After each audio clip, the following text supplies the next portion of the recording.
ನಮಸ್ಕಾರ. ಕಾಫಿ ಆಯ್ತಾ ಸ್ನೇಹಿತರೆ? ಭಗವದ್ಗೀತೆಯಲ್ಲಿ ಒಂದು ಶ್ಲೋಕ ಬರ್ತದೆ, ಯದಾ ಯದಾ ಹಿ ಧರ್ಮಸ್ಯ ಗ್ಲಾನಿರ್ಭವತಿ ಭಾರತ ಅಂತ ತಿಳ್ಕೊಂಡು. ಅಂದರೆ ಅದು ಮುಂದಿದೆ. ನಾನೊಂದು ಶ್ಲೋಕ ಹೇಳಲಿಕ್ಕೆ ಹೋಗಿ ಮತ್ತೇನೋ ಹೆಚ್ಚು ಕಡಿಮೆ ಆಗ್ಬೋದು, ಹಾಗಾಗಿ ನಾನು ಹೇಳ್ತಾ ಇಲ್ಲ. ಉಚ್ಚಾರಣೆ ಕರೆಕ್ಟ್ ಆಗಿರ್ಬೇಕು ಯಾವತ್ತು ನಾವು ಶ್ಲೋಕ ಹೇಳುವಾಗ. ಇದರ ಅರ್ಥ ಏನು ಅಂತ ಹೇಳಿದ್ರೆ, ಯಾವಾಗ ಧರ್ಮ ಅಧರ್ಮದ ವಿರುದ್ಧ ಸೋಲಿಕ್ಕೆ ಶುರುವಾಗ್ತದೋ ಆಗ ಪುನಃ ನಾನು ಜನ್ಮ ತಾಳ್ತೇನೆ, ಅಂದ್ರೆ ಅವತಾರ ಎತ್ತುತ್ತೇನೆ ಅಂತ ತಿಳ್ಕೊಂಡು ಶ್ರೀಕೃಷ್ಣ ಅರ್ಜುನನಿಗೆ ಹೇಳ್ತಾನೆ. ಇದನ್ನ ನಾನು ಈಗ ಯಾಕೆ ಹೇಳ್ತಾ ಇದ್ದೇನೆ ಅಂತ ಹೇಳಿದ್ರೆ, ಧರ್ಮ ಮತ್ತು ಅಧರ್ಮದ ಮಧ್ಯ ನಮ್ಮ ದೇಶದಲ್ಲಿ ಬಹಳ ಕಾಲದಿಂದ ಯುದ್ಧ ನಡೀತಾನೆ ಇದೆ.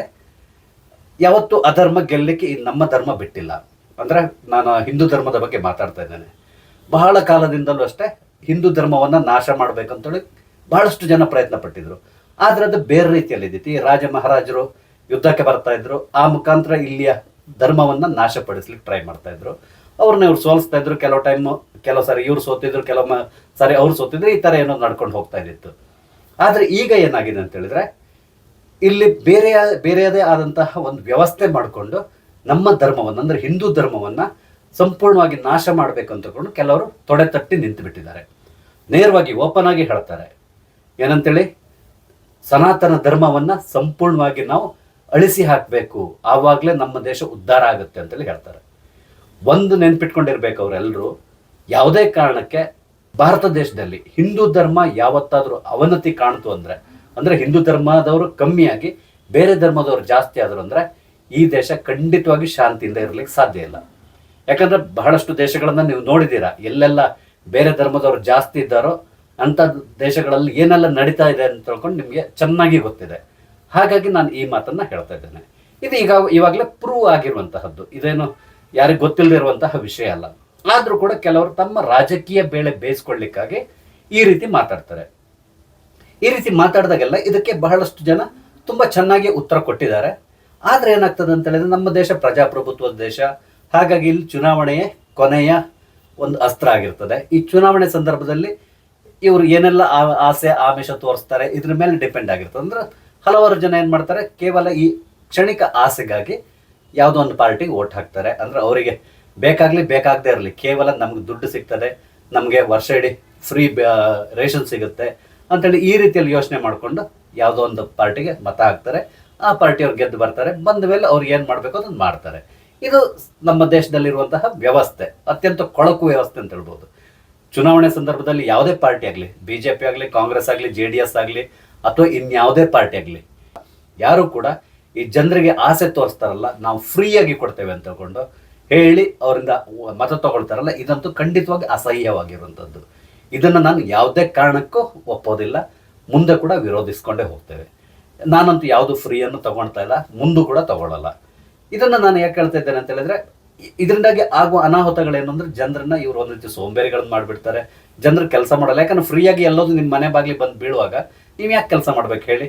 ಫ್ರೀ ವಿದ್ಯುತ್ ಅಂತೆ, ಫ್ರೀಯಾಗಿ ಬಸ್ ಓಡಾಟ, ಫ್ರೀಯಾಗಿ ರೇಷನ್ ಸಿಗ್ತಾರೆ ನಿಮಗೆ.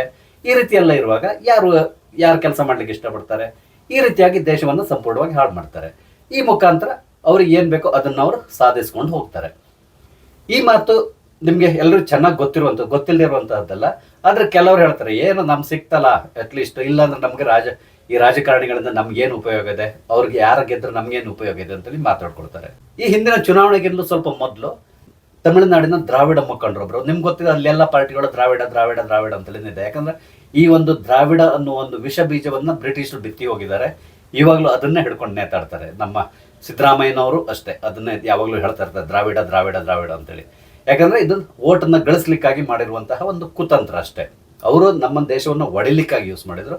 ಈಗ ನಮ್ಮವರು ಅದನ್ನ ಓಟ್ ಗಳಿಸ್ಲಿಕ್ಕಾಗಿ ಈ ಒಂದು ಪದವನ್ನ ಉಪಯೋಗಿಸ್ಕೊಂಡು ಬರ್ತಾರೆ. ಇದು ಸೈಂಟಿಫಿಕಲಿ ತಪ್ಪು ಅಂತ ಹೇಳ್ಕೊಂಡು ಪ್ರೂವ್ ಆಗಿದೆ. ಆದ್ರೂ ಕೂಡ ಪುನಃ ಹೇಳ್ಕೊಂಡು ಬರ್ತಾರೆ. ಅದೇ ರೀತಿಯಲ್ಲಿ ಅಲ್ಲಿ ಕೂಡ ಅಷ್ಟೇ ಒಬ್ಬ ದ್ರಾವಿಡ ಪಕ್ಷದ ನಾಯಕನಾದಂತಹ ಉದಯನಿಧಿ ಸ್ಟಾಲಿನ್, ಗೊತ್ತು ಆತನ ಯೋಗ್ಯತೆ ಏನೋ ನಿಮ್ಗೆ ಗೊತ್ತು. ಆತ ಓರ್ವ ಸಿನಿಮಾ ನಟ, ಪ್ಲಸ್ ಅಲ್ಲಿಯ ಚೀಫ್ ಮಿನಿಸ್ಟರ್ ಮಗ, ಅದೇ ರೀತಿಯಲ್ಲಿ ಇಂದಿನ ಚೀಫ್ ಮಿನಿಸ್ಟರ್ ಮೊಮ್ಮಗ, ಕರುಣಾನಿಧಿಯ ಮೊಮ್ಮಗ.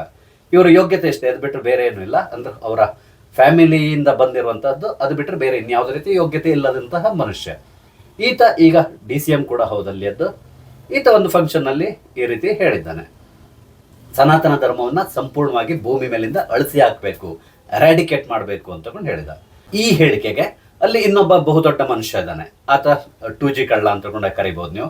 2G ಸ್ಕ್ಯಾಮ್ನಲ್ಲಿ ಜೈಲಿಗೆ ಹೋಗಿ ಬಂದಿರುವಂತಹ ಎ ರಾಜ. ಇವನೇನು ಮಾಡ್ತಾನೆ ಅಂತ ಹೇಳಿದ್ರೆ, ಸನಾತನ ಧರ್ಮ ಅನ್ನೋದು ಡೆಂಗ್ಯೂ, ಮಲೇರಿಯಾ ಈ ರೀತಿಯ ಕಾಯಿಲೆಗಳಿಗೆ ಹೋಲಿಸ್ಕೊಂಡು ಮಾತಾಡಿದ್ದಾನೆ. ಕ್ಯಾನ್ಸರ್ ಈ ಥರ ಅದನ್ನು ನಾವು ಏನಿದ್ರು ಸಂಪೂರ್ಣವಾಗಿ ಅಂದ್ರೆ ಅಳಿಸಿ ಹಾಕಬೇಕು, ಇಲ್ಲ ಅಂತ ಹೇಳಿದ್ರೆ ಪುನಃ ಪುನಃ ಬರ್ತಾ ಇರ್ತದೆ ಅಂತಕೊಂಡು ಹೇಳ್ದ. ಈ ರೀತಿಯಲ್ಲಿ ಇಷ್ಟು ತುಂಬ ಕೀಳಾಗಿ ಮಾತಾಡಿದ್ದಾರೆ. ಎಲ್ಲರೂ ಆವಾಗ ವಿರೋಧಿಸಿದರು. ಆದರೆ ಚುನಾವಣೆ ಮುಗ್ದಾಗ ರಿಸಲ್ಟ್ ಏನು ಬಂದು ನಿಮ್ಗೆ ಗೊತ್ತಿದೆ. ನಮ್ಮವರೇ ಅವ್ರಿಗೆ ಓಟ್ ಹಾಕ್ತಾರೆ, ಏನು ಮಾಡ್ಲಿಕ್ಕೆ ಆಗಲ್ಲ. ಯಾವುದು ಸನಾತನ ಧರ್ಮವನ್ನು ನಾವು ಸಂಪೂರ್ಣವಾಗಿ ನಿರ್ನಾಮ ಮಾಡ್ತೇವೆ ಅಂತ ಹೇಳ್ತಾರೋ, ಸನಾತನ ಧರ್ಮದವರು ಇವ್ರಿಗೆ ಹೋಗಿ ಮತ ಹಾಕ್ತಾರೆ. ನಿಮ್ಗೆ ಒಂದು ಗೊತ್ತಿರಬೇಕು, ಇವರೆಲ್ಲರೂ ಹೇಳ್ಕೊಳ್ಳೋದು ನಾವು ಎಥಿಸ್ಟ್ಗಳಂದ್ರೆ ಯಾವುದೇ ಧರ್ಮವನ್ನು ನಂಬಲ್ಲ ಅಂತ ಹೇಳ್ತಾರೆ. ಬಟ್ ಗುಟ್ಟಾಗಿ ಎಲ್ಲರೂ ಕನ್ವರ್ಟ್ ಆದವರು ಕ್ರಿಶ್ಚಿಯಾನಿಟಿಯನ್ನು ಫಾಲೋ ಮಾಡ್ಕೊಂಡು ಬರ್ತಾ ಇರುವವರು. ಆದ್ರೆ ಹೊರಗಡೆ ಹೇಳೋದೇ ಬೇರೆ ಥರ, ನಾವು ಯಾವುದೇ ಧರ್ಮಕ್ಕೆ ಸೇರಿದವರಲ್ಲ ಅಂತೇಳಿ ಹೇಳ್ತಾರೆ. ಆದರೆ ಇವರು ಯಾವುದೇ ಕಾರಣಕ್ಕೆ ಅಲ್ಲಿ ದೇವಸ್ಥಾನಗಳಿಂದ ಸಿಗುವಂಥ ಹಣವನ್ನು ಮಾತ್ರ ಬಿಡೋಲ್ಲ ಇವರು. ಯಾಕಂದರೆ ಎಲ್ಲ ನಿಮ್ಗೆ ಗೊತ್ತಿರಬೇಕು, ತಮಿಳುನಾಡಿನಲ್ಲಿ ಇರುವಷ್ಟು ದೇವಸ್ಥಾನ ಬೇರೆ ಎಲ್ಲಿಯೂ ಇಲ್ಲ ಅಂತೇಳಿ ಹೇಳ್ಬೋದು. ಈ ಎಲ್ಲ ದೇವಸ್ಥಾನಗಳು ಹೆಚ್ಚು ಕಡಿಮೆ ಎಲ್ಲ ಸರ್ಕಾರದ ಅಧೀನದಲ್ಲಿರುವಂತಹದ್ದು. ಅಲ್ಲಿರುವಂತಹ ಸಂಪತ್ತನ್ನು ಇವರು ಒಂದು ಪೈಸೆ ಕೂಡ ಬಿಡೋಲ್ಲ, ಎಲ್ಲದೂ ಲೂಟಿ ಮಾಡ್ಕೊಂಡಿರ್ತಾರೆ. ಗೌರ್ಮೆಂಟ್ ನಡೆಸಲಿಕ್ಕೆ ಎಷ್ಟು ಬೇಕೋ ಅಷ್ಟೊಂದು ತಗೊಳ್ತಾನೆ ಇರ್ತಾರೆ ಅವರು. ಆದರೆ ಹೇಳೋ ಮಾತ್ರ ಸನಾತನ ಧರ್ಮವನ್ನು ನಾವು ಸಂಪೂರ್ಣವಾಗಿ ನಾಶ ಮಾಡಬೇಕು ಅಂತೇಳಿ ಹೇಳ್ತಾರೆ. ಇದಕ್ಕೆ ಈಗ ಒಬ್ಬ ಸರಿಯಾದ ರೀತಿಯಲ್ಲಿ ಟಕ್ಕರ್ ಕೊಡುವ ರೀತಿಯಲ್ಲಿ ಒಬ್ಬ ನಾಯಕ ನಮ್ಮ ದಕ್ಷಿಣ ಭಾರತದಲ್ಲಿ ಹುಟ್ಟುಕೊಂಡಿದ್ದಾರೆ. ಅವರು ಬೇರೆ ಇನ್ಯಾರು ಅಲ್ಲ, ಪವನ್ ಕಲ್ಯಾಣ್. ನಿಮ್ಗೆ ಗೊತ್ತಿದೆ, ಪವನ್ ಕಲ್ಯಾಣ್ DCM ಆಗಿದ್ದಾರೆ ಆಂಧ್ರ ಪ್ರದೇಶದ. ಇವರು ಮೊನ್ನೆ ತಿರುಪತಿಯಲ್ಲಿ ಮಾತಾಡ್ತಾ ಉದಯನಿಧಿ ಸ್ಟಾಲಿನ್ಗೆ ನೇರವಾಗಿ ಪಂಥಾಹ್ವಾನ ಕೊಟ್ಟಿದ್ದಾರೆ.